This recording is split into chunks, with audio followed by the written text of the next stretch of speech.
లో బడ్జెట్ తో హిట్ కొట్టలేము, ఉట్టి స్క్రీన్ ప్లే తో సినిమా హిట్ అవ్వదు అని అనిపిస్తే ఈ వీడియో లాస్ట్ దాకా చూడండి. క్వింటన్ టారెంటినోది హేట్ఫుల్ ఎయిట్ అని ఒక సినిమా ఉంది, చాలా ఇంట్రెస్టింగ్ గా ఉంటుంది. తనకి ఆ మూవీ ఐడియా ఎలా వచ్చిందో తెలుసా?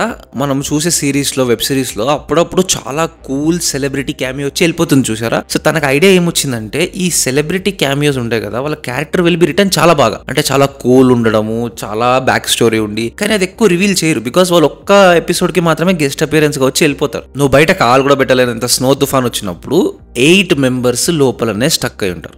ర్యాండమ్ గా ఒక క్లోజ్అప్ షాట్ లో ఎవరో కాఫీలో విషం కలిపి వెళ్ళిపోతారు, కానీ అది ఎవరో తెలీదు, వాళ్ళ చెయ్యి ఒకటే మనం చూస్తాం.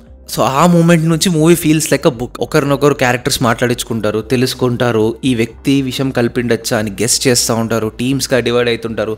బట్ దీంట్లో ట్విస్ట్ ఏంటంటే, యూ కెన్ నాట్ ట్రస్ట్ ఒక్క వర్డ్ కూడా వీళ్ళ నోటి నుంచి వచ్చింది, because everybody is criminals, everybody is a bounty hunters. And at the end main villain ఎవరో రివీల్ అయిన ట్విస్ట్ కూడా చాలా బాగుంటుంది. So movie is a very engaging watch. If you take example of any Quentin Tarantino's movie, ending చాలా పిచ్చగా ఉంటుంది. సో ending గ్రేట్గా రాసి గ్రేట్ స్టోరీ రాయడుతాను.